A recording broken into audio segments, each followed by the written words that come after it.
The recommendations. My name is Sheila Masinde from Transparency International Kenya. So our third recommendation, the ongoing digitization of public procurement through the e-government procurement platform must be fast-tracked and fully integrated with integrity checks. The platform should include automated red flags for conflict of interest risks, mandatory interest declarations, and real-time public access to procurement data, including the true beneficial owners of companies receiving public contracts. As outlined under the Public Procurement and Asset Disposal Act, all awarded contracts must be published in a central, accessible platform. Compliance with these disclosure requirements is fundamental to public oversight, transparency, and accountability. Procurement entities should be required to disclose not only contract awardees, but also their ultimate beneficial owners and any politically exposed persons linked to them. This will enhance scrutiny and prevent covert enrichment through proxy companies. We call on the President and all public officers to demonstrate political will by subjecting themselves and their offices to the provisions of this new law and refrain from any conduct, including symbolic or personal projects that could be construed as misuse of public office.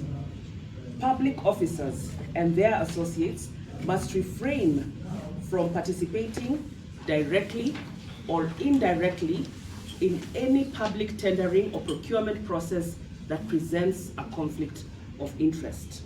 On the alleged extortion by members of parliament, we demand that the Ethics and Anti-Corruption Commission thoroughly investigate these claims of misconduct as they have been persistent over the years.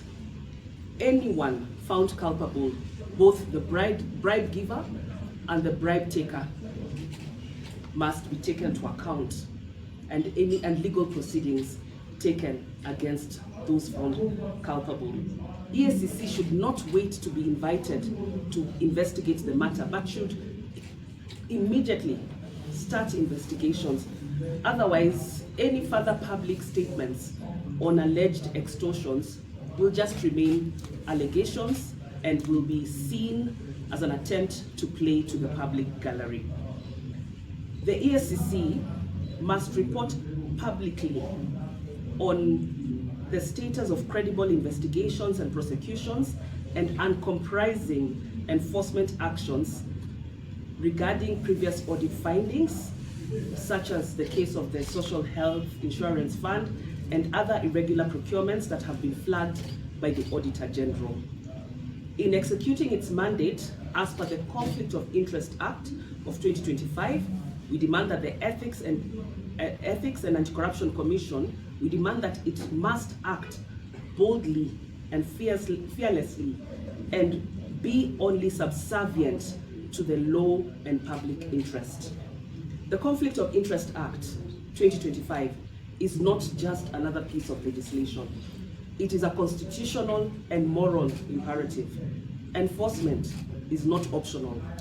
This law must either mark the beginning of a new era of accountability, or it will become another failed promise in Kenya's anti-corruption journey.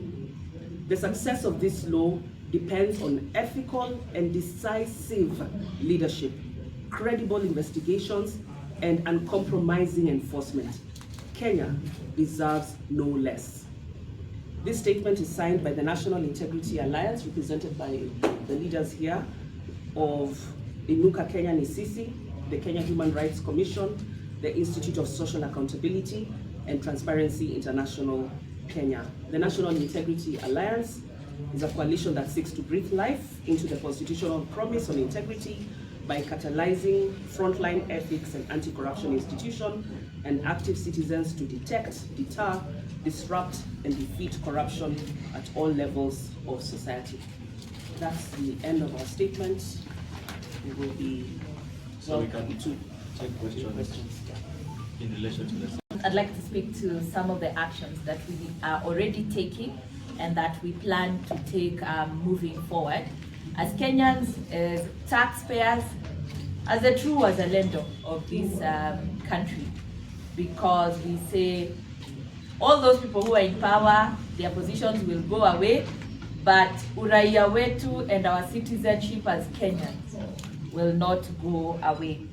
First and foremost is that on the things we've highlighted, we have remained steadfast in ensuring that there is separation of power and have opposed CDF so that we respect the Constitution. We received a judgment in the Supreme Court, in the High Court. Right now, it is the National Assembly that is in the Court of Appeal. As that happens, as members of civil society, when Parliament, you need to capture the conflict of interest. That Parliament thinks that they can legislate a conflict of interest into a constitutional amendment. Because based on what is in the Conflict of Interest Act, where your interest, your personal interest as a member of Parliament are in conflict with a structure that you want to create, it is legislating into the Constitution. You want to make conflict of interest constitutional. That is such a huge paradox. Based on that, we are again in the High Court opposing that, but we've also submitted our submissions to Parliament, and we are waiting to see the miracle that will happen in the enactment of this particular amendment. We've done a lot. There are many other cases that our partners here will speak to, but to start off with, is the president serious about the allegation? I would say, based on the fact that the president has significant privilege and responsibility and sources of information, when he speaks and says we are about to arrest them, we are happy. We are happy that he's saying that. But surely, how did we get here? How many times have we had allegation of laws that have been enacted after people have gone to State House? We have had several people in the public domain, including the former deputy, the impeached deputy president, citing incidences where the voting or the enactment of legislation in the National Assembly in particular has been influenced by the presidency. Nyani haoni kundule. So for now, we look forward to the prosecution of members of Parliament. As they are being prosecuted, can they say who paid them? So that then even all those people within the executive who have been receiving, who have been legislating, even the finance bill, conflict of interest, what business did members of Parliament have taking it to State House? Yet they are the ones who are in charge of deciding whether we pay a certain tax or not. So I doubt it feels like PR, but if that PR can back the needed action within our system, we will celebrate it as we demand further and deeper actions, and colleagues